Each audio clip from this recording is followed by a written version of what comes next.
याद रखना, पाक अधिकृत कश्मीर भी फिर कश्मीर का ही पार्ट होने वाला है और यही तो हलचल है पाकिस्तान में कि वहां पे 1 किलो आटा के लिए भी लाले पड़ रहे हैं। भिखमंगा पाकिस्तान आज अपने आप को नहीं संभाल पा रहा है। पाक अधिकृत कश्मीर उससे अलग होने की आवाज उठा रहा है। सीएम योगी जम्मू के रामगढ़ पहुंचे थे। जम्मू कश्मीर की चुनावी जंग का यह आखिरी राउंड है।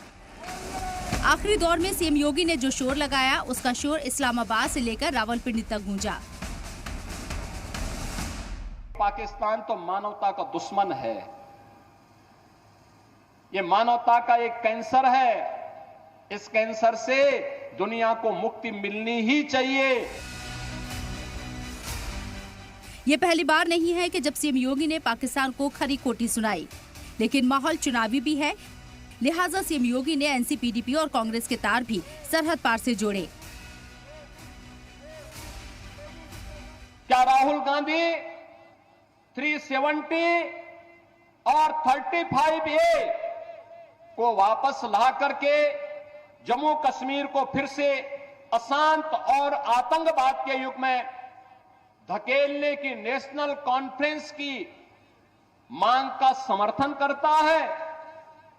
क्या कांग्रेस कश्मीर के युवाओं की कीमत पर पाकिस्तान के साथ वार्ता करके फिर से अलगाववाद को बढ़ावा देने का समर्थन करती है? जम्मू कश्मीर इलेक्शन में जम्मू बीजेपी के लिए वो सियासी बैटल है जहां बीजेपी शानदार स्ट्राइक रेट के साथ वादी में अपने दम पर कमल खिलाने की तैयारी में है। जम्मू में हिंदू आबादी ज्यादा है, यही वजह है कि हिंदुत्व के फायर ब्रांड योगी बीजेपी के हक में माहौल बना रही हैं। एक तरफ जम्मू में योगी जमकर हमला कर रही हैं, तो दूसरी तरफ होम मिनिस्टर अमित शाह ने भी पाकिस्तान और अपोजिशन के मुबैना मोहब्बत की पिक्चर रिलीज कर दी। याद रखना, पाक अधिकृत कश्मीर भी फिर कश्मीर का ही पार्ट होने वाला है। जम्मू कश्मीर में तीसरे और आखिरी फेज की वोटिंग 1 अक्टूबर को होगी। करीब 5 दिन बाकी हैं और तब तक बयानों के पंच यूं ही जारी रहने वाले हैं, लेकिन आवाम किसे अपना पंच प्रधान बनाएगी, इसका पता 8 अक्टूबर को नतीजों के दिन पता चलेगा। ब्यूरो रिपोर्ट, सलाम टीवी।